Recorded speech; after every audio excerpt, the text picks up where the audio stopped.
welcome back to the Roundtable podcast for today. It's 420, my dudes. Blaze it in legal states only, in legal countries. How's it going? You gotta be a killjoy, Mathis. Well, I can't like openly be like, do illegal things, everybody. It's a good time. No, you do it only where it's legal and if you're of age, and that's it. You know how I know that marijuana is now going super mainstream is this is the first 420 I can remember in my whole life where I've seen a bunch of people tweet like, if you're celebrating 420, be safe. That's how you know a holiday or a ceremony has hit like critical mass. They're regulating it in the holiday festive spirit way, As soon as somebody on Twitter says, make sure to continue to constrict and relax your diaphragm so you can respire oxygenated air, you know that it's become like it's a big ceremony now. I should have worn my Duber shirt, man. Second time would have been the perfect day. Well, but one time is good. if there was any time to wear it, today would have done it. I know Chad is saying he's already high as hell, but no, this is just 2.5 hours of sleep right here. Why were you up at 8 streaming? Because I woke up at 7, so I was like, I guess I'm up. So I went to Target at 8, grabbed God of War. I was like, I guess I'll stream. Were you the only one picking up God of War today? When I was there, at that time? At 8 a.m. At 8 a.m. at Target, yeah, I was the only one there. Target employees are like, man, nerds around here, they rise early for this. I was on my way to like the electronics section, and they were clearly still like unpacking boxes like they do in the morning and doing like inventory and stuff. And the lady had like set up the boxes in a rack in such a way that passing was impossible. And if I wanted to go around, I'd have to go to like down the baby aisle, like all the way around. So I kind of stopped dead, and as she looked at me, I looked at her. She looked miserable, and there was a weird, awkward silence, and then she moved everything for me. And I was like, thanks. She didn't say anything. She did not care. But anyway, that's beside the point. Welcome to the Roundtable Podcast. Today, we're got a bunch of stuff to talk about, including, but not limited to, Dead in Vinland, Frostpunk, probably a little bit more Battletech. Sinvicta's excited about some magic card thing. And then if we get to it, I will dabble and remain spoiler-free on my impressions of God of War so far. But let's just jump into it. I want to jump into, because I'm interested in hearing opinions on Dead in Vinland, because I know Nick and Sinvicta have played a ton of it. I played a little bit of it. Ryan, did you ever end up jumping in and dabbling in it or no? Zero. Cool. Neat. So I'll hand it off to Sinvicta then. Sinvicta, tell us all about Dead in Vinland and what that game is about. Well, first off, Mathis Games, yes, it is a pleasure being back here again on Roundtable as a special guest. So you get the thank you at the end where you can plug your shit. All right. I'm wearing Bear BTAF Supreme. Well, it's actually not his BTAF Supreme shirt, but his poker card shirt in honor of Bear not being here. We replaced a rapper with a metal singer. Yeah. One musical talent for another, and Jason who also occasionally raps every now and then. Badly, occasionally. Somehow it doesn't get flagged on YouTube. So Dead in Vinland, it's like the best way I can describe it's like a resource management whack-a-mole / Darkest Dungeon hybrid, and I've been loving the hell out of it. I had no expectations when the publisher contacted me. They're like, hey, we'd see that you like resource management game. This one might be right up your alley. And I think in the first time in history, one of those emails, one of those emails has actually been like dead on. No pun intended there, because like it is right up my alley. And I've been loving the game. There's definitely some criticisms, but I'll hold off until everyone else gets to talk about it. But so far, it's definitely the biggest surprise of this year for games, and apparently everyone else has been digging it. So I'm really happy for the publishers and developers. Nick, what about you? Because this is a sequel to a game that we apparently talked about on this show a year ago that I don't remember. So. Yeah, Dead in Bermuda. It's a sort of an iteration on the same format of that, where it's largely about a little bit of strategic strategy management with your resources, keeping a group of people alive, balancing a bunch of numbers, and it sounds like it would be dry, but you actually get very invested in it. And I think because they focused on a specific group of people this time instead of just sort of survivors, you get a little bit more of a bond, and there's much more interaction between the characters in this one. So the premise is that you're a Viking family who gets exiled from their town, and they chase you out with torches, and they burn down your house. You make it into a ship, and you get kind of lost at sea for a while. The ship crashes into an island, and then you try and survive on that island while exploring it and keeping everyone alive at the same time. So it's a husband and wife, the wife's sister, and then your daughter, and then anyone else that you find on the island that wants to come live with you in your camp that you want to have. So over the course of it, you kind of learn a bit about how all these people work together, how their life was before they got into this mess, little situations that'll come up during the course of it, as well as some sort of fantastical adventure moments that have happened. Like I found a gate to hell and a goddess sitting on a throne, which was actually pretty amazing. And these, they come across like little choose your own adventure moments that have skill checks, as well as reward you with items or penalties. And there's some very deep RPG strategy kind of management that goes on with the individual characters as well. So they all have strengths and weaknesses, and there's some randomization with the weather things that'll happen. You might end up with a drought for a while and you don't get any free water from the rain. So you got to balance out whatever happens to happen to you in your particular instance of the game. And I found it very fulfilling to play. I'm very interested in the characters, and I have very, very few complaints. I really like the art and the music. The presentation's great. It's a little complicated at first when you don't know what you're getting into. It's a little daunting to look at because there's a lot of statistics, a lot of graphs and charts and things to look at. But the game plays out in a very simple format, actually. It's really just, you get 2 turns, you put everybody on a workstation, and sometimes there's combat. Other than that, it's not that complicated. For me, like when I dove into it, I agree with what you say, Nick, where like the opening 30 minutes, 45 minutes is overwhelming. There's so much stuff that they just throw at you constantly, and it's all very necessary things to keep things going, to the point where I kind of got lost in like what they were trying to teach me and where things were, because they didn't pace it very well. They just jammed it all in the front. Yeah. And that was too much for me. And I for a little bit I was like, I don't know what the hell's going on, and I don't know why they're trying to, like, what I'm trying to learn here. And that was before any of the combat even took place. But once you get a hang of it, the management aspect is really fun. What about the combat? Because I haven't touched the combat yet. I haven't messed with it. Is it like just a Darkest Dungeon combat, or how did you get through the tutorial without at least getting in the first fight? So then I'm not done with the tutorial, is what you're telling me. And this is God damn it. This isn't plot related. I guess it's plot related, but it's not. It's something that everyone's going to see in the first 10 minutes. So this is spoilering it, I guess. But there is, at the very beginning, a fight. It's one of those you're supposed to lose fights. Oh, okay, which I got turned off by a whole lot. Yeah, like that. I didn't like that either. That brought me down a whole lot, because I was like, okay, so we just got done fighting the tutorial. Now I guess we got to have the first mini boss or whatever. So you're trying your best, but you're supposed to lose that fight. And I really, and he just like kills your whole family. Yeah, he one shots, and I'm like, game over, I guess. Strategy, I guess. Yeah. Like how was I supposed to do that? So here's a pro tip for those of you who go into the game.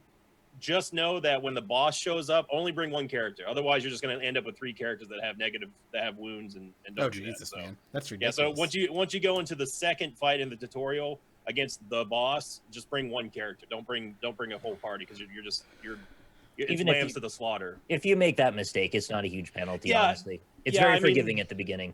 There's a random event that the characters have. They will produce some sort of medicine that helps you curb the wound, but it's just better off just not doing it, in my opinion, anyway. I think that the biggest complaint I would say that I have about the game, and there's very, very few complaints, but don't let the fire go out ever. Like, they sort of kind of breeze over how important the tinder is. You only get 1 tinder to start off with. Yeah. There's 2 other spawns on the map that I know of that have tinder, but that's it. Once you run out, it's game over, because you can't, for some odd reason, the characters just can't figure out how to turn wood into fire. So I feel like that's part of the game that the tutorial really does not emphasize on, of how important the fire is. Because without fire, unless if it rains, you have no potable water, you can't cook, you can't do anything. And eventually it's just, it brings you into a downward spiral that you just cannot recover from. But outside of that, I'm sure we'll get to the quality of life stuff a little bit later, but the combat aspect of it is very Darkest Dungeon-y. I mean, they've admitted that there's a very very similar inspiration coming in from Darkest Dungeon. I mean, you can tell by the art, the way that the combat, the animation, all that stuff goes. So if you've ever played Darkest Dungeon, it does have the same Darkest Dungeon-y elements, RNG. This one's a little bit more about positioning. So you have a front line and a back line. If you have no front line, then the back line becomes the front line. You know, you have to have a tank up front, otherwise your ranged characters and debuffers are going to be in some trouble. But you know, when you first see the combat and you start seeing the same 2-3 mobs over and over again, it does kind of like get like, all right, this is a little repetitive. So it's not as complex or deep as say Darkest Dungeon. I mean, which makes sense since Darkest Dungeon's whole main gameplay loop is mostly combat. Obviously, it's not as deep, and it's also not as emphasized. It's not nearly the point of the game. It's like maybe a fifth of the game is combat. Gotcha. I'd go a little bit. I'd go a little bit more of a. It's almost like 40-60 combat because it varies depending on how much you get in encounters too. Yeah, which is random. Which is random. Yeah, that depends on the character's exploration skill. But I mean, combat, it is enjoyable. At this stage that I'm at now, it's sort of like more of an inconvenience because it's not very difficult. Once you kind of get the routine, you get some higher level traits and that sort of thing. But overall, the combat doesn't break up. It breaks up the monotony of just doing the resource whack-a-mole stuff, and you still get extra stuff at the end. You can bring like a looter, so you get even more loot at the end of a fight. But you know, there is the whole RNG Darkest Dungeon luck element that if the game just feels like killing one of your characters or at least wounding them, it's going to happen. I'm curious, is the map randomly generated every run? No. So nope. Same things will be on the map is the same, but the events and the characters that you meet are completely random. Gotcha. So you could go, you get could be random based on the nose as well. Okay, gotcha. Yeah, so like there could be the beach that's there is always going to be a beach, but sometimes instead of barrels, it's going to be a chest, or sometimes it's going to be clean clothes, or it's going to be you go to a meadow and sometimes there's a mounted decapitated bull's head, or it could be like a sheep and you know you can try to capture it, that sort of thing. So there's a lot of procedurally generated events, but the map itself is completely static. And I believe that where the character spawns, like the extra people you can recruit for your community, I think that's static as well. But the actual characters that are there are completely random. And I haven't seen the same event twice. I mean, I'm like only 7 hours in, but every time I've gotten into a situation, I've found it was sort of a curious situation. I've never been like, oh, I know how to deal with this right away. Mm-hmm.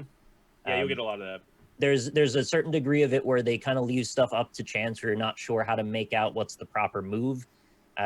Like you find a tree and it's got a big creepy hole in it and there's like skulls hanging off of it, and you have the option to like try and climb the tree or go inside of it, and you just kind of don't know what's the right action to perform. And so I went in the tree, and then I ended up getting paralyzed by a poison, and then the lady I put in there like crapped herself and had to be dragged back to camp. So it was a strange series of events, but it was kind of entertaining to have it go down how it did.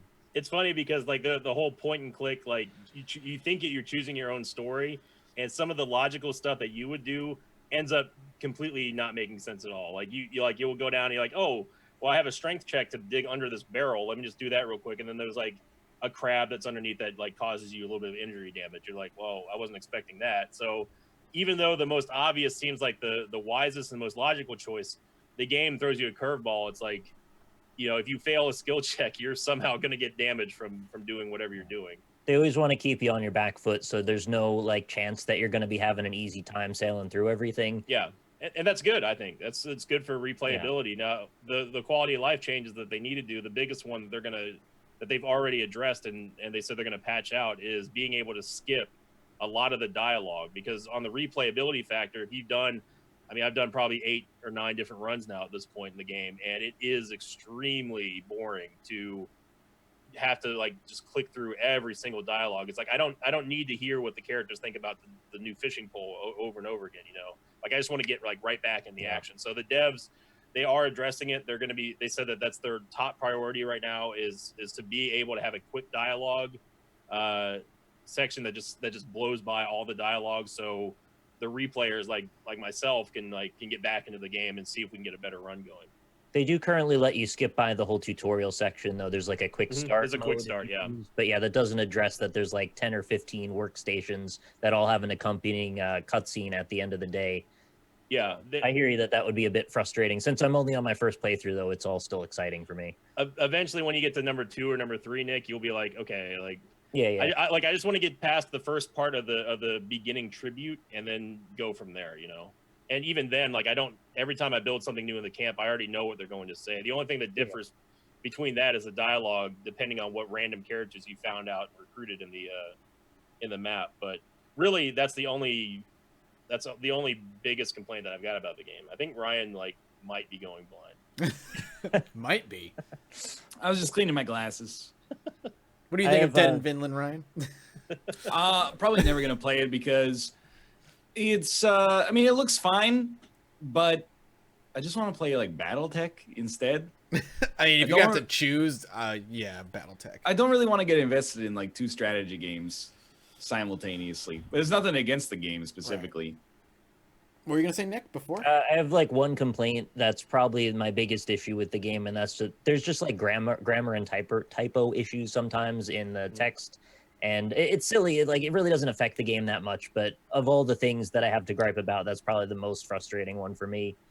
Just They're a French developer through, and I'll just be like, I don't understand what they're saying there. yeah, I even in the tutorial there was a moment where I was like, I don't understand the wording here. But it doesn't affect the game. It's just a little issue that I wish was just smoothed out. Yeah. But other than that, the production of it all is really, really great. Yeah. Well, that's Dead in Vinland. You can check it out on Steam right now. It is $19.99, available now for you to go and pick up. Can I say who cleans their glasses while wearing the glass? Like, wouldn't you? There's usually- lore.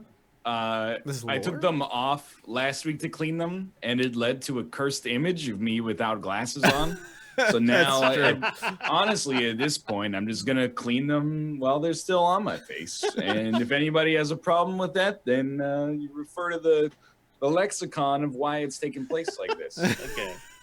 He doesn't want any more cursed images, I guess. I thought it was just another Ryabism, but all right. Thank you, Reddit. Thank you. Has anyone here other than me touched Frostpunk? Nope. Cool. I'll make it really quick.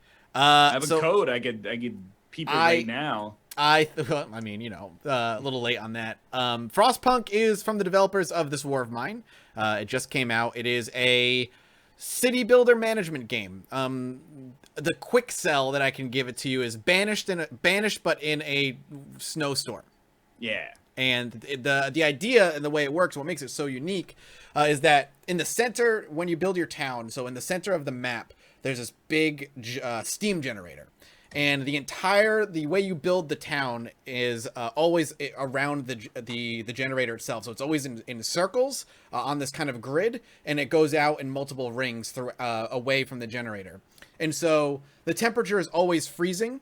And after a few days, the temperature could go up or down depending on basically your luck. And the generator, depending on how many upgrades you have, will only produce enough heat to go out like a certain number of rings away from the generator itself. So you have to manage like putting houses closer or further away and kind of look at the timeline and see where the weather's going to either drop down or go up. So if during the day it's warmer, you can turn the generator off and people can work and live and do their thing throughout the day. And then at night, as it gets colder, you turn the generator on. It's really unique and it's incredibly well done, and it kind of tickles that banished thing for me. The thing with banished, it was that it got easy about halfway through. Once you figured out the solution to the people problem, the food problem, you really didn't have many other issues to really worry about. Where Frostpunk, it always feels like a desperate claw to stay alive. You're always clawing at the wall just to make it one more day or make it 2 more days. And there's really fun things you can do. So outside of the town building aspect of it and the resource management aspect of it that all of these types of games have, there's also the law aspect. So you can pass a bunch of different laws that will affect the hope and the contentment of your people.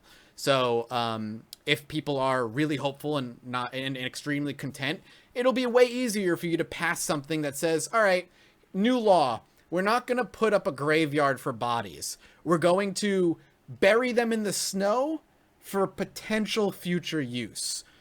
We don't know what that future use is yet, but for now, don't worry about it. Just pile the bodies out there where I've indicated. And people are not going to be happy about that, but if they're already really happy and content, that's not a big deal. Whereas if you're having issues and now you're like, well, we need to eat, we're out of food, we need to like cannibalize these bodies or you're all gonna die, and you have to pull the trigger on that law, and it's gonna be the thing that fucks them completely. You're gonna see riots and people freaking out and stuff, and that kind of balance is really, really fun.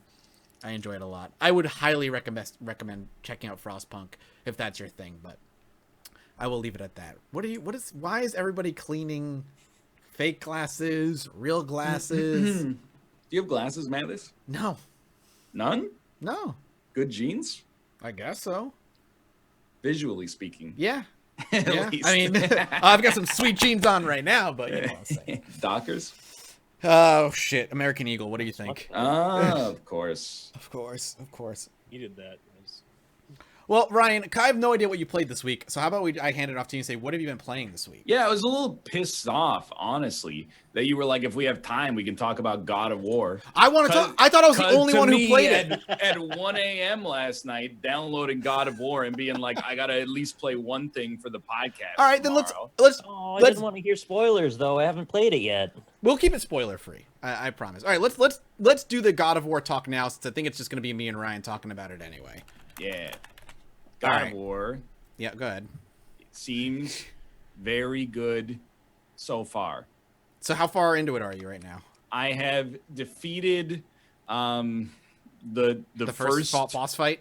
tutorial boss. Yeah. I don't know if it's a tutorial, but it's like the start of the rising action in the game, and then played just a little bit past that. So The anime fight. yeah, I've done the anime fight, and I'm like, I don't know if it's a dungeon. Like, I still don't totally know how the game is structured. If it's like dungeon based or open world or like Tomb Raider style, like it's linear, but there's detours you can do to get new stuff in, et cetera, et cetera. But Because I'm about 5 or 6 hours in, and the way it's structured after the first, Nick already heard this. I'm only repeating what he's heard already. It's very simple. The way it's structured is Dark Souls like. So you're gonna get through the tutorial, the game will open up. And then they'll be like, you create shortcuts so you can go back to older areas that'll access like secret areas that you may not have been able to access before. There's a ton of side stuff to do, that kind of thing. So it's open in the same way that Bloodborne is open. You know so it's not really like a Metroidvania, but as you progress and you get more skills, there's like things that the paths will open up that otherwise were not available. Yep. Okay, you're gonna get things that will open up paths, basically. The real strength of the game so far seems to be like in terms of its tone, it's tackled really nicely. Like I didn't play any of the earlier God of War games. Oh, you can really? correct me if I'm wrong, but like I really it kind of, my impression was that it came out during the era where it was like really dark and edgy, and Kratos was just kind of like, he's just a vengeance machine. He's like an alpha male kind of edgelord sort of guy. That's all it was the original God of Wars. I've played all of them with the exception of one of the PSP ones. And the whole thing with Kratos is like during like the early PS2 era, like it's really cool to have like a character, because while he didn't really, I don't want to say he had much depth, his backstory. He didn't have much depth. He was really just a shallow killing machine. That's all. Yeah, he was. and he was a vessel to just murder, but like he still had his family history that they dabbled in a little bit that added that like he's covered in ashes because everyone he knows and loves died. The ashes landed on his skin. No, he murdered them all. Too, I know. Yeah. But exactly what I was getting. The point I was making is like all of the other God of Wars are just like these testosterone-filled vengeance stories of murder every single god in the Greek pantheon and get your vengeance on them for X, Y, and Z reason. Yeah. And then to go into this one and just it be so somber right from the start. One of the things I really like is like you can tell Kratos, obviously he's older and wiser and he's kind of tempered himself, but like underneath it, he's ready to snap like at any minute. And when the game allows you to you know open up the Spartan rage and kind of be who he once was, it's really empowering in a way that the older God of Wars weren't, because that's all he was all the time. Yeah, if that makes sense.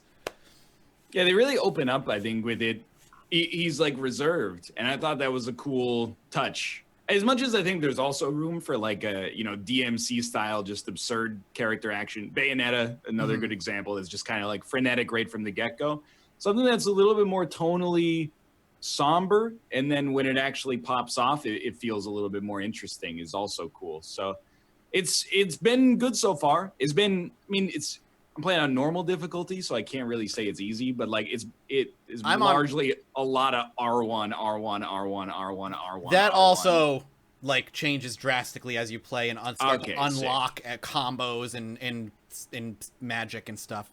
I'm playing on hard and I'm getting Yeah. my ass beat pretty regularly. I've died like probably close to 20 to 25 times Wow. already. Like each encounter brings the risk of death, which I like. I like that a lot, and it teaches me, it forces me to learn the combat system. It sounds kind of presumptuous, or actually not presumptuous. It sounds kind of like cocky. But as I was fighting the first big tutorial guy, and then like you're introduced to somebody who I can tell just from the billing and the fact that he's played by a Hollywood actor is like going to be the villain for the entirety of the game. I was like, man, imagine losing on these fights. Like imagine I feel like if you've played Dark Souls or Bloodborne, like you pretty much, you see an attack coming and you roll and then you unleash your own combo. It's like that's what has seemed easy so far, but again, I'm still like pretty early. Yeah, I mean, so the thing that and Nick, this is something you already heard from me saying it before the show started, so it's not something you haven't heard, is that later on, like the game doesn't scale with you. There are zones that are just beyond your level, but you can go to them right at the start if you want, and you can just get your ass pummeled if you want. I actually lost in the tutorial boss fight once, but there was a midway fight checkpoint. So after I died, it was like, okay, but you're gonna pick up at this point, not from the very beginning.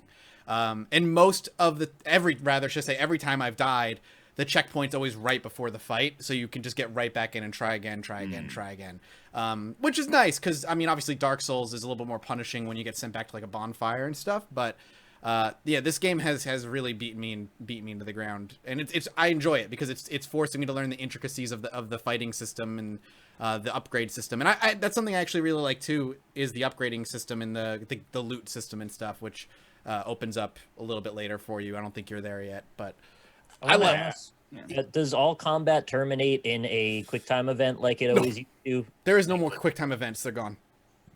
Yeah, that was a staple of God of War forever. It was just every single thing you mash, like square, square, triangle, and then, finish them off with like triangle, triangle, X. Yep. Nope, that's all gone. There's no more. Basically, like if there's a stagger meter, like in Dark Souls, more or less, and when they get to a staggered point, you just click a button and he'll just do the finishing move. You won't have to hit square, triangle, circle, and all that other stuff. So they got rid of the QTEs, which I am appreciative of, because while they were really kind of a cool idea in God of War 1 and 2 when they were new, I was sick of them by God of War 3 and PS3 era, where every fucking game had adopted QTEs in their game. For the QTE stuff, I've never played any God of War at all. I've just watched like the kill montages on YouTube.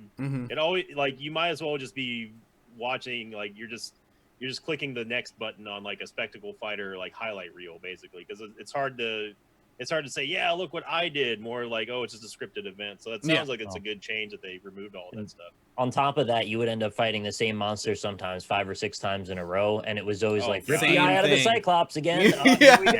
Yep. That was the same thing. That would get old real quick for me. Yeah, and it did, and I'm glad. So that's kind of the reason I'm glad they're gone, and the finishes are much more rare. You don't finisher every enemy. You finisher only the ones you're able to get to the staggered point, and that doesn't happen as often, which is nice.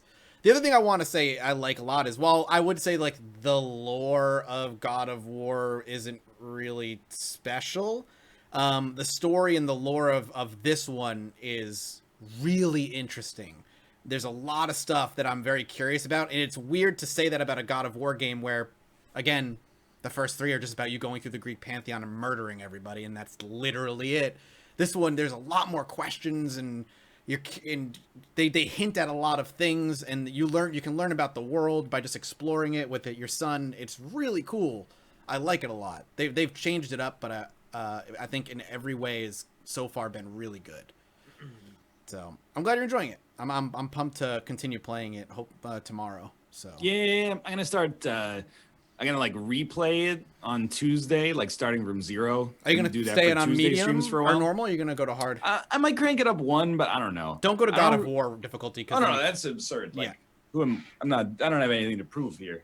Yeah, but I think like, hard has been a good challenge. Yeah, I don't know. Because it was my first God of War game, I was like, maybe this is right. And again, like I'm playing Beyond Two Souls right now, and there's two difficulties. There's like normal and easy, and normal sucks. Like it's trash.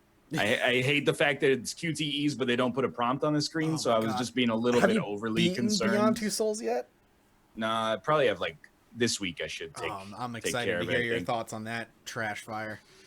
But I'm gonna start playing it on Tuesday, I think, because it seems really good. It's gonna be hard not to play it this weekend and spoil some stuff for myself because it seems really sticky so far. Yeah, I'm loving it. The other chat I asked a little bit, and I'll address it, is Atreus and how he works, like the little boy. It's not a forever escort quest. He doesn't have like a health bar. You don't have to worry about him. He just is his own thing. And you can command him who to shoot at with his bow. But for the most part, don't even have to think about him. He's not like the satellite orbs in R-Type. Maybe. I don't know. Or Gradius. Yeah, he's just one of those little balls that shoots for you. Yeah. He's great. I have no issues with him at all. And the voice acting so far in every character has been phenomenal. Kratos is hilarious. Like his voice acting is just perfect. Ridiculous. It's Christopher Judge, man. Boy. Yeah, no, boy. That's all he says. I think he's called him Atreus so far like twice from in my playthrough so far, but it's always boy. Get over here, boy. It sounds like they put his voice like they I don't know. To me, it sounds artificial. Like his voice is dialed down like 2 octaves. Christopher Judge's voice is literally like insanely deep, though. Yeah, I know, but like it still sounds overdone. Yeah, maybe, but I like it a lot. It sounds a little too edited, I guess is the best. Maybe they just injected some testosterone right into his larynx. Yeah, I mean that could be true. What's the name of that gas that's the opposite of helium? The one that makes your voice go like super duper deep. The one that's like really dense. Muela. Yeah. Muela. Yeah, there you go. Also, the game is fucking gorgeous. Yeah, it looks like insanely good. It looks pretty. It is beautiful. Every time I go to a new area, I have to stop and like look around, and like the shit you can see off in the distance is, man, the game is really pretty. Yeah. I'm loving it a lot, so I'm glad you're loving it as well. And I'm excited to talk about it more next week when all of us have had our hands on it, and we can probably talk a little bit more in depth about the combat system and such.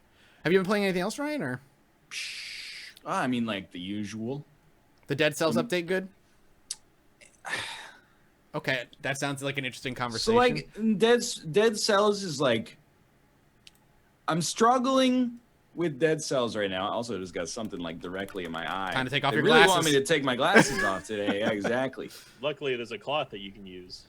Like, Dead Cells is really good. The combat in Dead Cells is so good. Yeah. But I'm having to, like, relearn how to play Dead Cells because apparently it's the opposite of every other roguelite ever made. Where what it really, like, I really can't stress enough that the engine and the combat are so good and the structure of the game is awesome. But I'm having to break the habit of not killing every enemy. And instead, people are like, the ideal strategy is you really just, like, on the first floor, run past basically every enemy, get to all the timed doors. So I've been like, the first 45 minutes of the game were automatic victories. Mm-hmm. But like once you get to the next level, I just die. Like I get crapped on every single time. And people are like, well, if you want to avoid that would take like 45, 55 minutes. Now I've gotten into this habit of playing as quickly as possible. And I still lose at the same spot, but I'm stronger. And it happens in like 25 minutes. So I'm in this weird, like, I'm very uncomfortable with the game right now. Whereas in Spelunky and Isaac and Slay the Spire, you're like, I know where I need to be at roughly this part of the game. Is it you're uncomfortable with it because they have these time doors you have to rush to get to the good shit? Yeah, I mean, it seems like the strategy that's been suggested to me a lot is basically rush down the time doors and like try to get the treasure if you have a little bit of extra time. But the time doors equipment is worth fairly little and stats are worth a ton. So to be able to get more stats is important. But at the same time, it's like a learning period. Every other Dead Cells run, I have an incredible run and I'm like, this is really fun. And then sometimes it just like, it doesn't pop off right. And I'm like, that was like 50 minutes. Would you say, I haven't played Dead Cells since the initial launch for early access. That was the last time I touched it.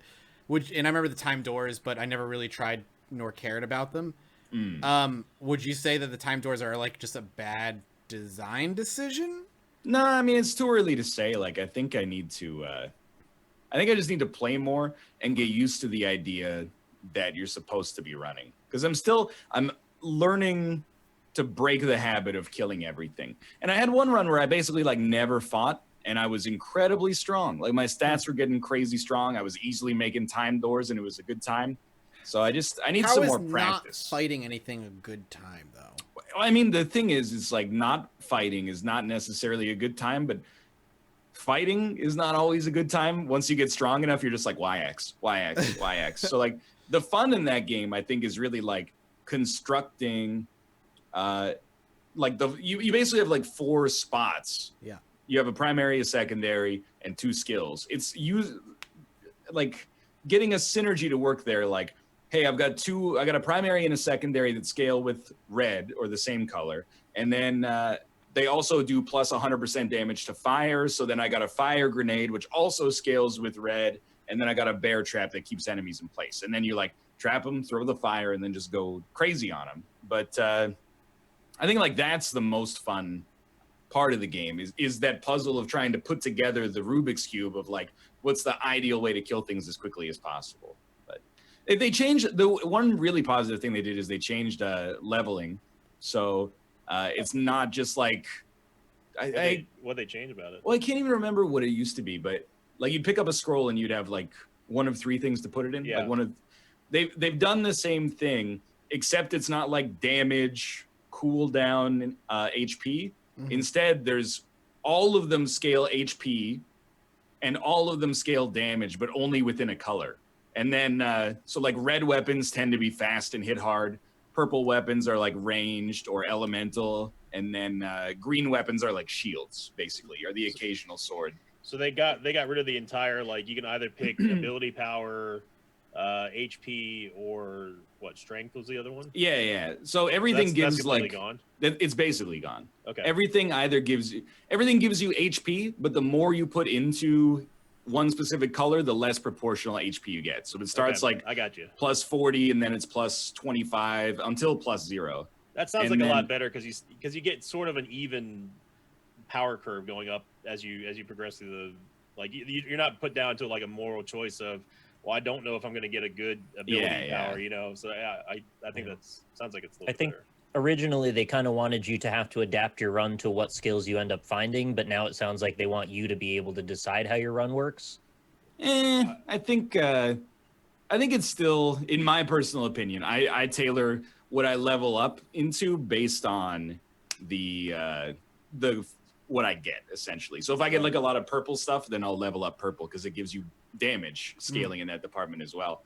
But I don't know. Apparently what you're supposed to do is scale them, well, not scale them, but you're supposed to like distribute them more spread out than you would previously. Because the way that you played Dead Cells in early access, if you wanted to get like the easiest victory possible, is it not in early access anymore? It still is, yeah. Oh, okay. But sorry, when it started in early access. Oh, okay. Basically, what you did was just like brutality and then like 8 levels in survival. Yeah. Or I'd say red and then like 8 levels in green. Now, because there's diminishing returns substantially with each level. Previously, it used to be like you get 11% per level. Mm-hmm. So you get 11%, and then every other level builds off of that 11%. So it just keeps getting stronger and stronger. Now it kind of like diminishes. The damage scales, but the HP goes down. Anyway, it's like 50-50. I think it's a better system. But I don't know. People are saying like he thinks Dead Cells is hard now. Not really. It's like part of the problem for me is that it's extremely easy until the castle. And then in the castle, it's nearly impossible. So the struggle for me right now is that my engagement in a run is like flatlined at like a 5 out of 10. And then as we get to the later floors, I'm like, this is more fun, but also more dangerous. It sounds like they need to introduce more risk reward mechanisms throughout the game early on to make it so it can pay off later. Something like, I don't know. It's just, it for me, and I might be like a dissenting opinion here right now, but I feel like well, it's just there's no happy medium. Rushing past almost every enemy is not really fun, but taking the time to clear every enemy puts you at a disadvantage and is not necessarily that fun either. So I think the game is structured really well, but I'm still kind of waiting on things to be a little bit more engaging, I guess. Maybe when you beat the boss for the first time, apparently it like ratchets up in difficulty every single time you beat the final boss. So like maybe in order to enjoy the game a little bit more, I have to beat the boss, and then it'll make the starting of the game as hard as I would like it to be in order to keep my engagement going up for the remainder of it. Basically. Sounds like I won't be playing it anytime soon. I still think it's good. It's just different than other roguelites. Like the combat is so good. Yeah. Right. And every other roguelite is just like, you know, in Isaac you like shoot some tears. Incredible. It's so fun. Right. Dungeon is good combat, but then like a lot of other roguelites are just kind of like, you just like press X and you like swing a sword. This one, like every single weapon combination feels unique, and you can structure them like piecemeal, like they're modular. You can swap this out for this, and then here's the approach you'll take instead that's more ideal. But the actual like shell that it's in, I'm still like kind of lukewarm on. Would you say it's an actual cell? What?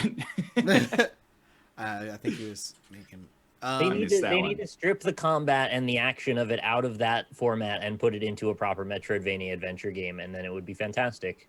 I know I say this about everything, but it has really good combat, and it would be really good. good. That's I was confused when you're saying like you have to you just skip combat now. I'm like, well, I might be like understating it, to be fair, but you know, I have like 90 hours in this friggin' game by now. Let me go check. Like it's not like it's been I have 56 hours, but like only 20 of it is since I revisited it. It's still really good, but I was getting to the point where I was a little bored because the way the Dead Cells videos were going is like 40 minutes of kind of like mundane, like smack, they're dead easily. And then 5 minutes of like, holy shit, I'm getting my ass kicked like over and over.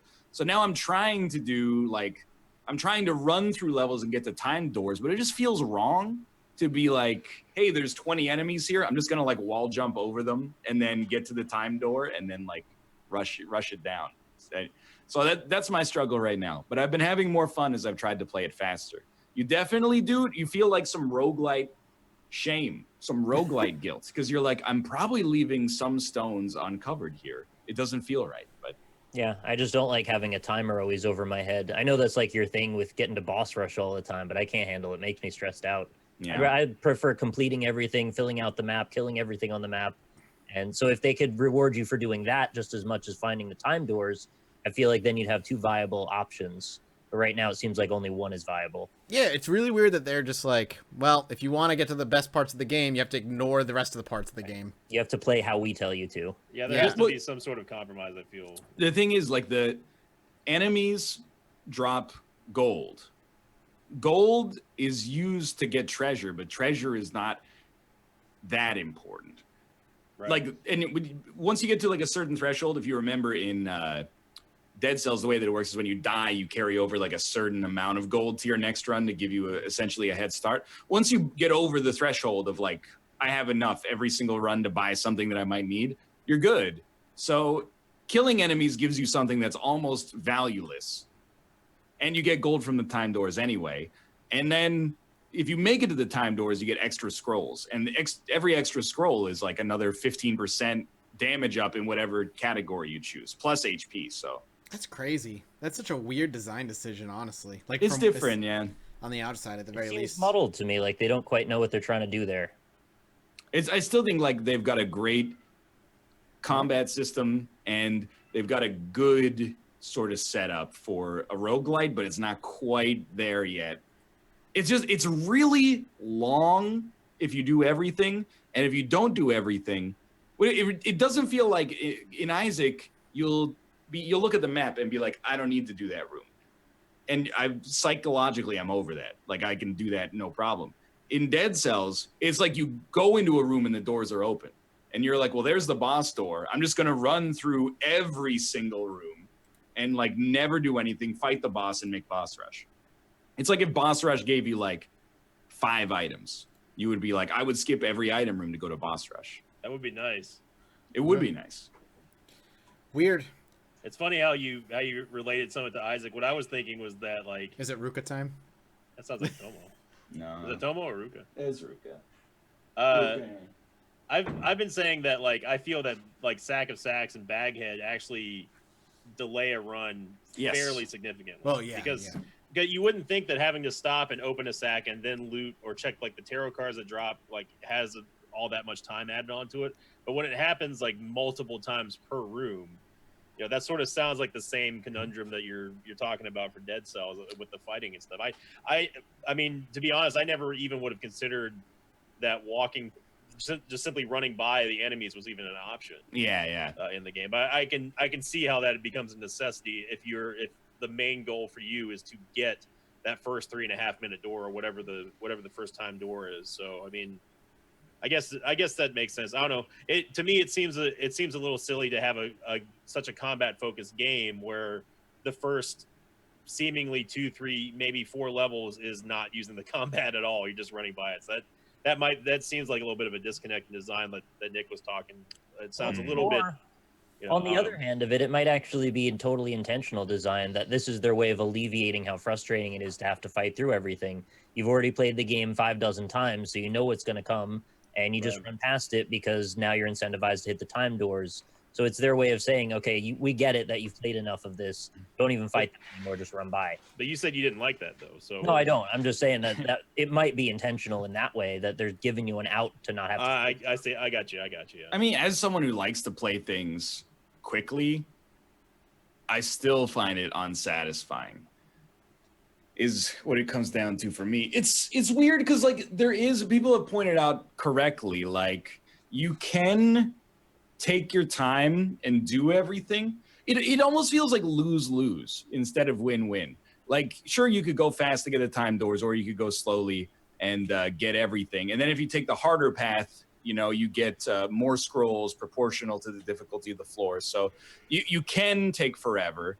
But the downside of that is that it takes forever. You know, it takes like 55 minutes to clear all the floors to get you to the final boss on a Dead Cells run. So, like, I don't know. I feel unsatisfied a lot of the time because I'm like, my choices are do a 55-minute run where half an hour of it is me filling dead air while I like mash X mindlessly on top of enemies. And then the other option is do like a half an hour long run where I'm worried that people are going to be like, why am I watching this guy just run by every encounter? And then like, I'm justifying it the whole time. I'm like, all they do is give gold. There's like one enemy every 4 floors that gives a scroll. But most people just tune in for the commentary. No, I know, but like, I don't know. I feel like, well, you want to be engaged in some degree as well. That's what I mean. Like, it's not like I'm playing it wrong. I'm like, I feel like there's no like optimal way to play it, which might be deliberate in design, but I don't know.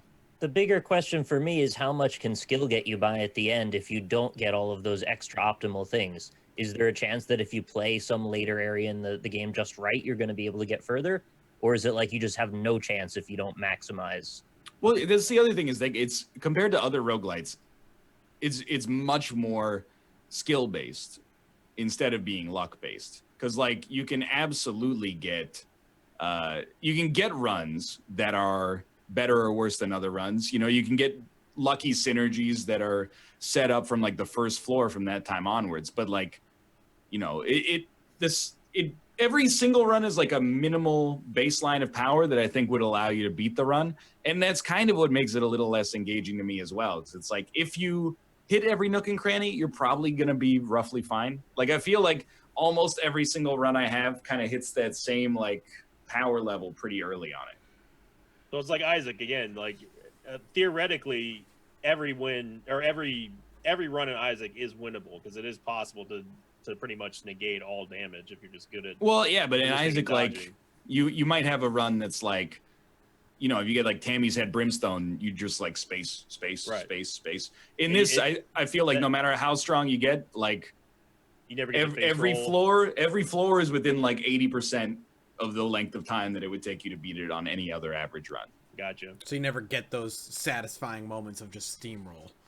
Yeah, I kind of agree with chat that, like, well, with Mir in chat, that the idea is that for me personally, the floors are huge. Yeah. Almost all the floors, at least, or the biomes, whatever you want to call them, are so big that you feel like you're rushing through them, and you're leaving like a lot of stuff undiscovered in order to hit those time doors. Right. It's just, I'm kind of wavering on it. I'm not negative on it. I'm just like I enjoy, especially when I hit like 3/4 of the way through a run. I'm like, this is really fun, and I got to pay attention. But for the first like little bit of it, I'm like, here we go again. Run like the first floor in particular. Roll past every enemy, find a scroll. There's a gold door with a scroll in it. Grab it, and then just go to whatever the first biome I find is right after that. Because you gotta be the first floor in 2 minutes to get to the first time door. That's crazy. And you're like, man. I never made any of those time doors. I don't think. Yeah, neither did I. Well, I don't think I'll be touching Dead Cells for a little while. That does not sound like something I would have fun doing, but I'm glad you What dove would back you in. have fun doing, Matt? This game? No, how about because chat wants to hear it, and I'm curious. Nick and Ryan, or one of you, how about we hand it to Nick? What the hell is Mysterium, and why are people so super pumped about it? It's a board game that we found a digital version for, and people are really pumped because it's quite fun to watch. It's asymmetrical in a way that there's a ghost and 4 psychics, and the ghost takes cards and tries to tell the psychics who the killer is via abstract imagery. Huh. So, for example, there's a lineup of like 7 different people, right? And there's like a driver, a hunter, a sculptor, ironsmith, and so on and so forth. You get a stack of, I think it's 7 cards, and then you give clues to each person based on, well, each person has their own killer, but okay, extra layer of abstraction there. But we've got to try and figure out what looks like via that imagery would tell that person what to pick on their end. So if you have a driver, there's a card that's like, it's an invisible car made out of cakes and cookies. So you would send that to somebody, and then they go, well, that looks like a car. I'm going to pick the driver. Right? You get what I mean? Yeah, so you do that for the person, the weapon, and the place. Okay. And at the end, you have to put all 3 together and pick the right one out of a set of... Do you work as a team? It's the 4 people work as a team, as psychics, and then the ghost provides the clues to them. Is one of the 4 people the killer? No. No, it's not they're like that. deciding who the killer is, but they're not. Oh, and it's just whether you get it right or not is what determines whether you win. Oh, okay. Yeah, it doesn't explain well, but if you watch it, it's very easy to understand when you see it. Okay, yeah. So Well, it's because less social deduction than more of like, I don't know, like code names for. Yes. Okay. It's very similar to code names. It's like Okay. code names with pictures. Gotcha.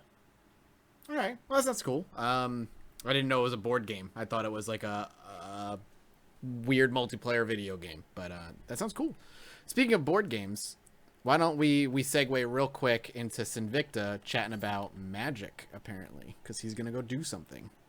Yeah, I wanted just to mention that, you know, I'm excited. This is my first ever Magic thing. I know that Ryan and Kate play a lot, and Nick used to play, and like I've never done anything with the physical versions of Magic. I've only played Duels of the Planeswalker, so I'm pretty excited tonight. It's pre-release apparently is different than just a regular release, and luckily I've been told that the Magic community is like pretty notoriously helpful to like newbies and stuff. So I've heard some hilarious stories from Ryan when he went to do like Friday Night Magics at places, and like just the people you were playing just being like passive aggressive mean. It happens sometimes. Yeah, like, not often, I'm assuming, but enough where there were some hilarious stories.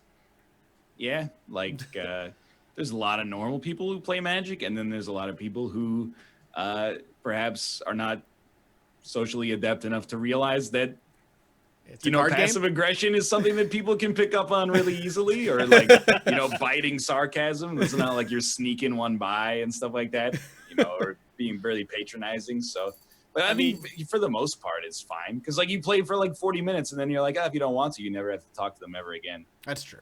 Yeah, that's what I figure. I mean, I don't know. I might be content with just sitting back and watching. Everyone I've talked to is like, no, just play. Like I'm not planning on winning, and it's gonna certainly help that like I think some of the, if not most of the mechanics can be translated into Hearthstone terminology for me. And even though I know, even before you get triggered, even though I know pretty much everything from Hearthstone derives from Magic, but it's just that's Yeah. the game that I have the most experience with, because like before I played Hearthstone, I was like, I don't know what do you mean by token deck? What do you mean by ramp? Yeah. You know, Mhm. so at least like I understand, I can relate a lot of the mechanics that I know from in Hearthstone, which came from Magic, into Magic, so I can better understand like, okay, so like am I going to be an aggro control or aggro player, or like a control, you know, token deck or something like that. So I'm excited for that, and I'm excited to actually like open packs and stuff.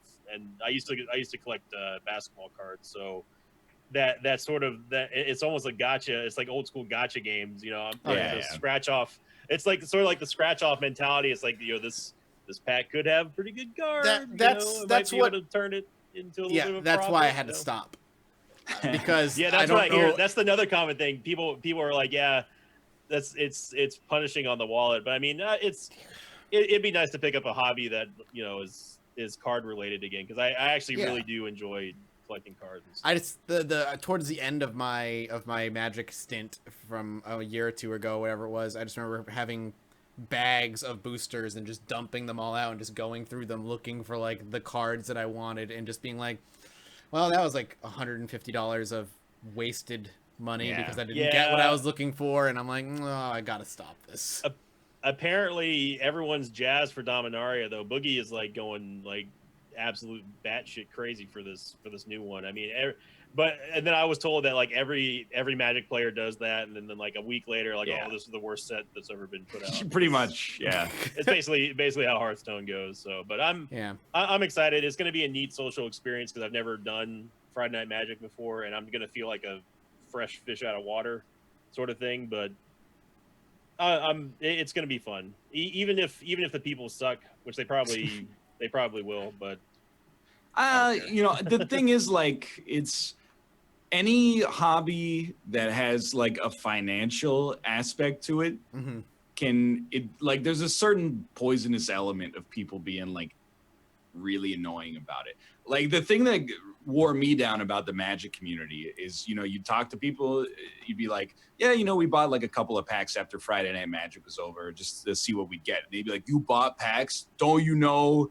Like, you can't just spend $10 to buy packs. What you should do instead is set up like an informal draft, so everybody buys 3 packs, but then the winner gets like a little bit of the surplus. And like, are you out of your mind? Oh, the EV, because of like, this, I don't buy Magic Origins packs because the EV on them is really low. You go for the Cons of Tarkir packs instead, because they have the fetch lands that are in them, and those rotate in and out on a regular basis. And you're just like, shut up, nerd. at some point, I just want to play Magic, and that leads to like, I just want to have a good time with my friends and drink a couple beers and play some cards. That leads to some people also being like, you probably won't see it much of the pre-release, but at Friday Night Magic, like, the pre-releases are mostly like, people don't always know what the cards are and like what kind of archetypes they're looking for and stuff like that.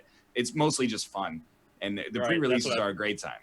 But like Friday Night Magic, a lot of the time is like, you know, the winner of Friday Night Magic might get like 4 packs, and people will be pissed off. They'll be like, I can't believe I got slow played by that 8-year-old in the last round, so I get a draw, and then that makes it impossible for me to go 4-0. And you're just like, this isn't, I mean, it's real money, but at the same time, it's not like the stock market.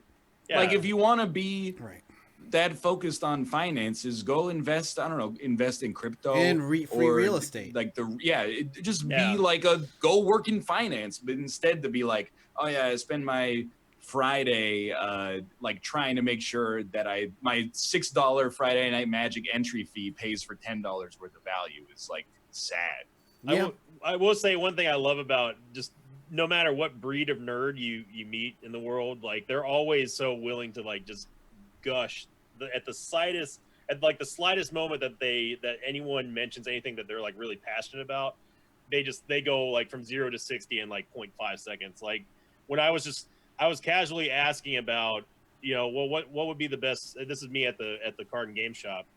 I was like, you know, as a new player, blah blah blah, and then like this dude he was like across the room. His like sensor went off. He's like, well, new Magic player. Over, at first I was like, you know, I was cordial, because I mean, I wasn't an asshole to him, but I was just like, dealing with it, But then like he starts talking to me about, well, but if you really wanted to know what the best like style of newbie card deck was, like he started naming all these different cards that aren't even like in rotation. I'm like, yeah. Okay, dude. Like, I know that you're excited that a new face is interested in your hobby, but like, come on, man. Like, I don't even know how to play the game barely. Like, let alone know what the hell you're talking about. I mean, I was just asking a general question, And there's a lot of that, but in an oddly endearing way. I think that's sort of it's funny, but it's also kind of cool because of just.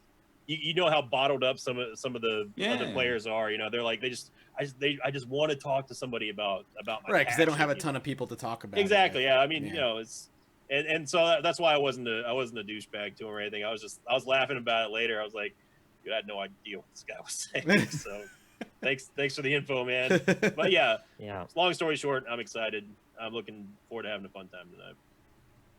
Were you gonna say something, Nick? Oh, I feel like that experience that Sin had was very indicative of a lot of the same experiences I've had, where I didn't know what was going on, and then somebody tries to give you advice, and then someone overhears the advice, has to interrupt and give their advice, and then the two of them start fighting because you're not giving the new person the awkwardly in the middle advice to make them never have to think or learn anything on their own, so they can immediately skip to becoming a pro, which they can then be angry about.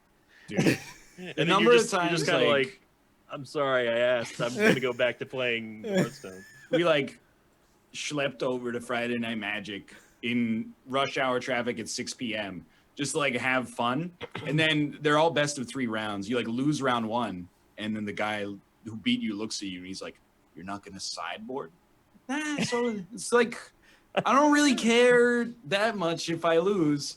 And also, have a good time. I don't even know what I would sideboard, but like there's certain people that, and this is just passion. A lot of these people are totally fine to play with as well, but they're like, oh, as soon as you play like 2 cards, they're like, oh, you're running this deck and I'm running an Esper Dragons deck. So what you do after this round, no matter what, I sideboard in these cards to deal with like the bombs that you're going to play. And you're like, it's okay.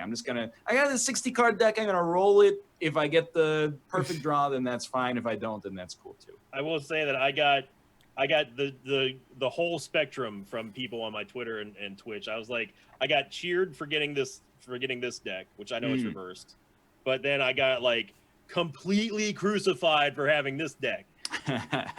So I'm like, I don't know. I know the differences between aggro and control are, but like apparently blue control is like, you might as well be like a child molester or something. It's a like meme. People hate it. Yeah. Is it a meme? Okay. Yeah. Blue control is my favorite kind of deck, but it's also like the least fun to play against because it's all about stopping the other player from playing their cards.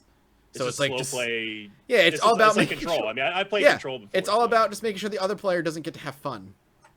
That's Gotcha. people. So people hate blue control. Man, people were mad when I showed them that blue that blue challenger deck.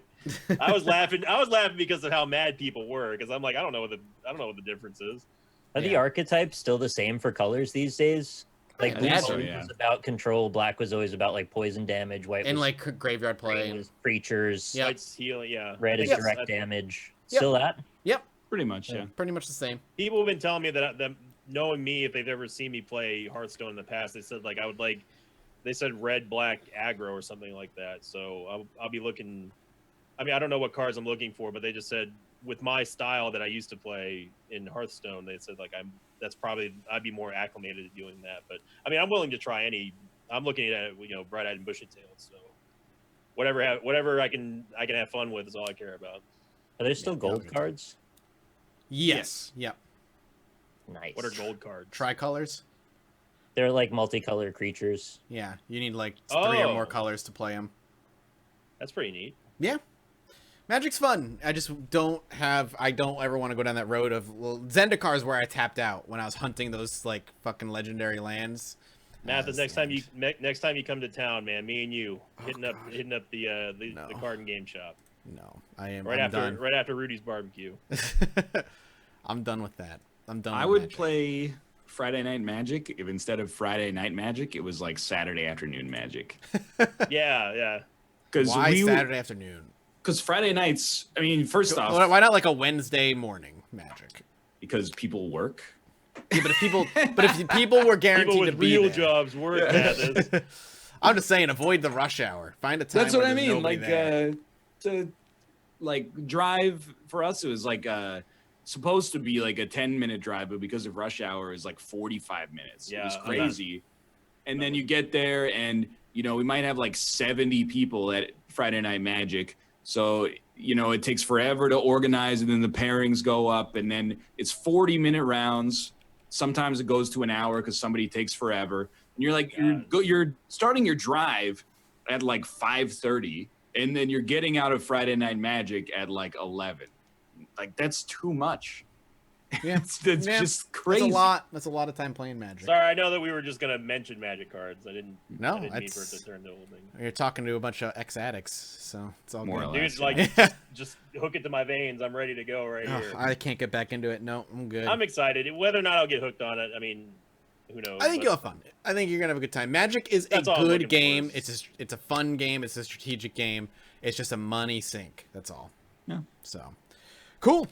Well, the other game I wanted to talk about for myself was to actually revisit Battletech again, since the code that so when I first talked about Battletech, the code they gave me was the wrong code. So everything that I had played, I had to wait because they were just gonna wipe my save. Yeah. And I started over. I was like, well, all right, cool. So I dove back in yesterday or the day before, and I put a good chunk of time into it, and I love it. I am absolutely like hook, line, and sinker into Battletech, and it is a lot of fun. So outside of the combat aspect, which I talked about, I think last episode or the episode before, it's turn-based, and it's really detailed in the combat, in that you really have to worry about your positioning even more so than you would in XCOM, because every mechs can get hit from different angles. So if you're shooting somebody on the right side of the mech, their right arm is going to take the damage. Their right arm armor is going to shred. Then they can start hitting the innards of the right arm, or they could completely destroy the right arm. And now your mech is without a right arm. And when you go back to your ship, you now have to manage that. You have to work on how you're going to replace that. What are you going to replace it with? And all that stuff. But the thing I walk away most impressed with is how Battletech really makes you feel like you're managing a mercenary business. Because the game is you are managing a mercenary business, and you're trying to make ends meet and all this stuff. And in the beginning of the game, you owe banks a bunch of loans, which you're paying at the beginning of every month, every 29 days. And all of your mech warriors have a salary, and their salaries go up the better they get. And you have to pay for upkeep on all of your mechs, as well as after every mission, repairing them and equipping them and outfitting them. So when you get back from a mission, the first thing you do is open up your finances. You look at how much money you have, how many months you can afford, and you take that, like how much money you have left, and then you go to your mech bay and you're like, okay, this and this mech got fucked up real bad, but these two didn't get fucked up that bad. This mech is actually out of commission completely, and I need to replace its right arm and its right chassis armor completely. That's going to take 26 days of repairs plus $100,000 on top of fixing up this mech, which I can put back on the battlefield, but his weapons are damaged and I need to repair his armor, and that's going to run me $40,000 in a week worth of repairs. But the travel to my next job is going to be 2 weeks worth of star travel. So you do all this like kind of outer layer management, money management, all while there's morale in your crew. So as you're traveling, events pop up and your crew can get into fights or things can happen, and how you handle them will either give them bonuses that'll make them better in combat, or give them penalties because they fought, and there's all these negative things that can happen.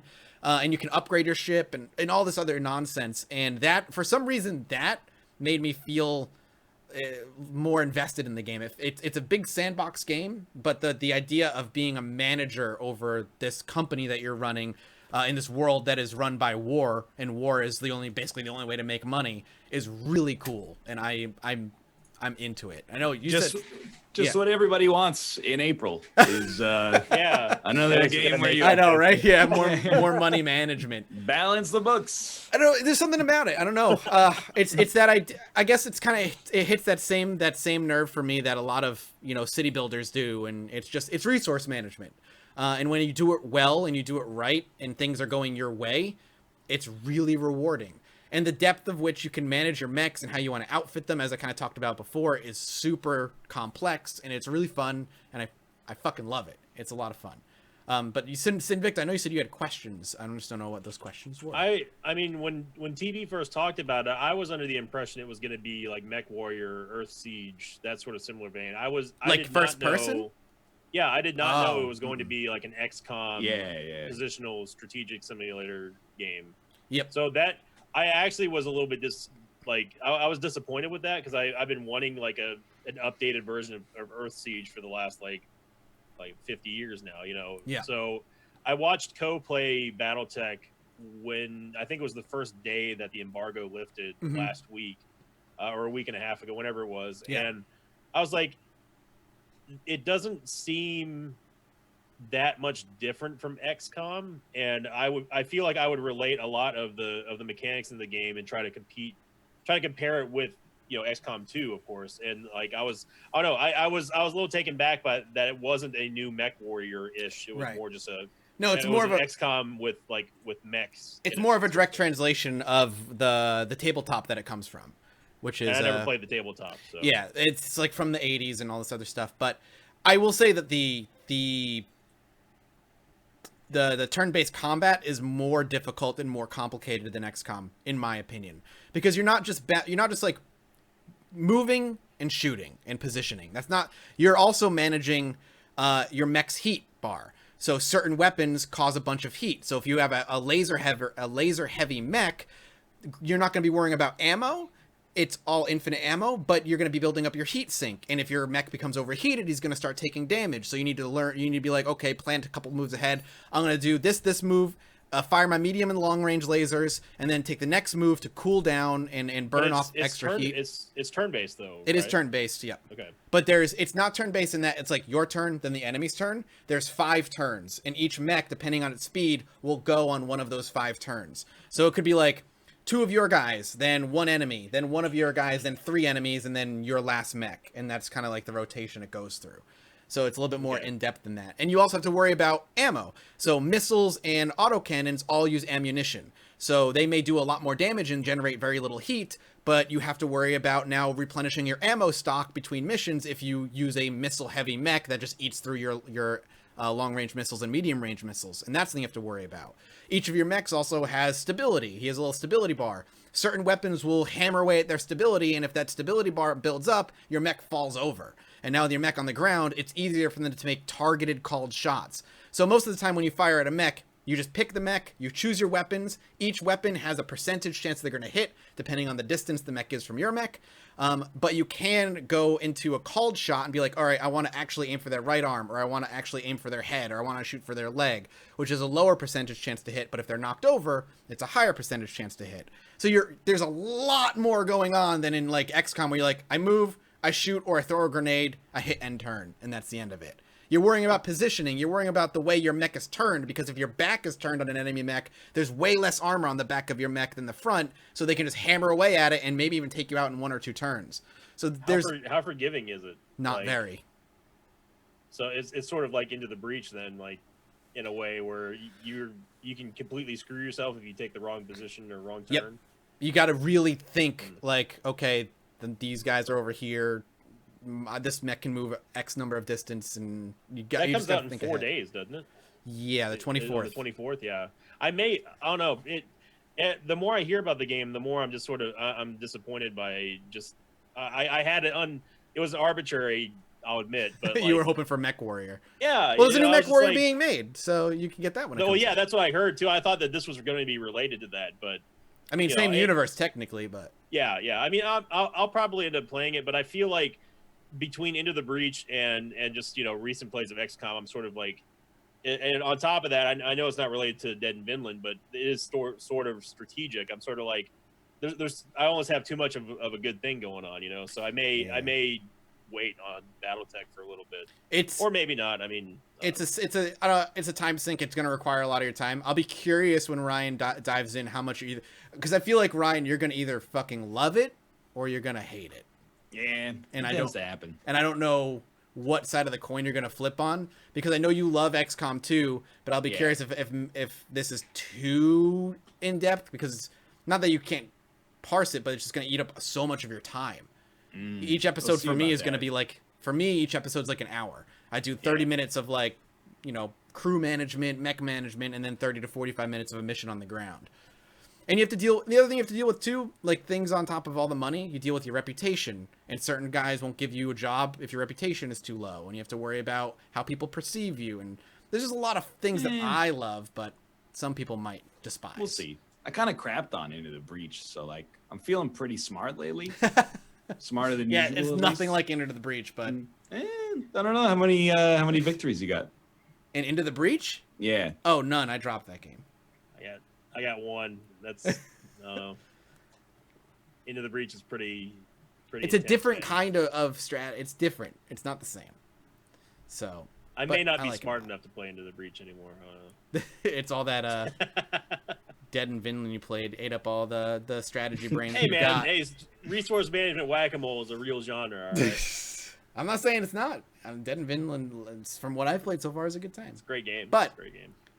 I am loving Battletech, and I'm excited to play more of it. So, anybody else play anything exciting this week? Because I feel like it's been a slow week. There's been God of War came out, which is like the big release. Battletech's about to hit. There was really no big news to talk about this week. Did anybody else play anything? You're forgetting the biggest of news, Mathis Games, new Elder Dragon and Monster Hunter World. Okay. Oh, okay. Yeah, you're right. I'll be doing that tonight. You still playing Monster Hunter World over there, Ryan? Whenever Kate wants to, yeah. Gotcha. That's about it. Nick, you dabbled, didn't you? Did you play much? I dabbled. It's not for me, but I don't dislike it. It's just not something I want to spend a lot of time with. And Sinvicta's still playing, clearly. No, it's really good. It's yeah.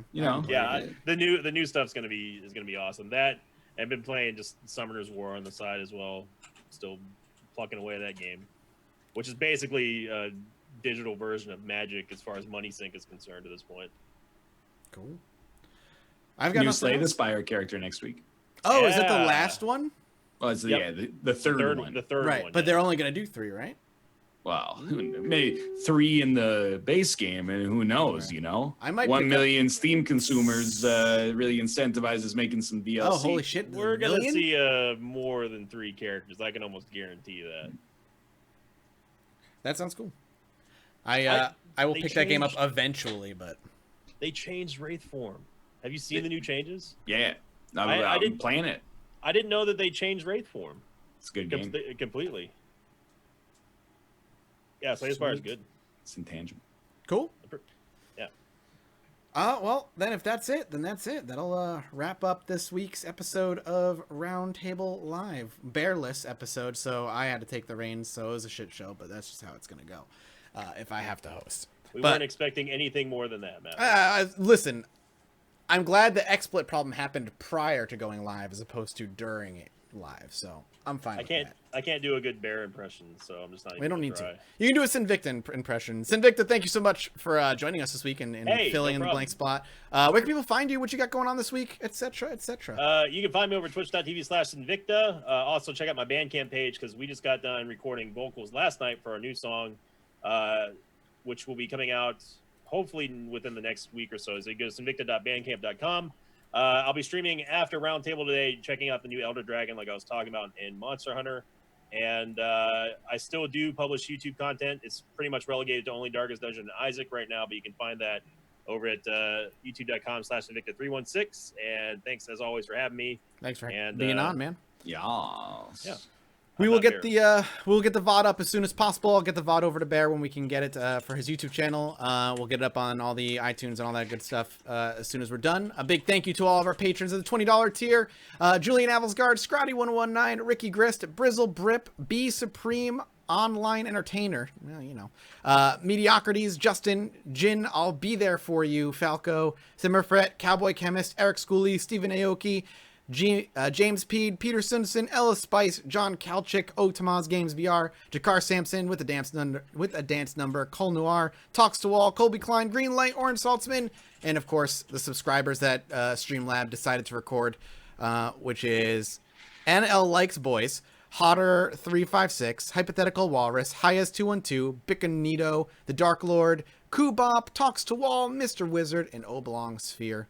And I think that's it. Did I cover everything? Did I miss anything? I don't think so. I don't think I missed anything. Thanks, guys, for watching. We'll see you next week. Later. Bye. See ya.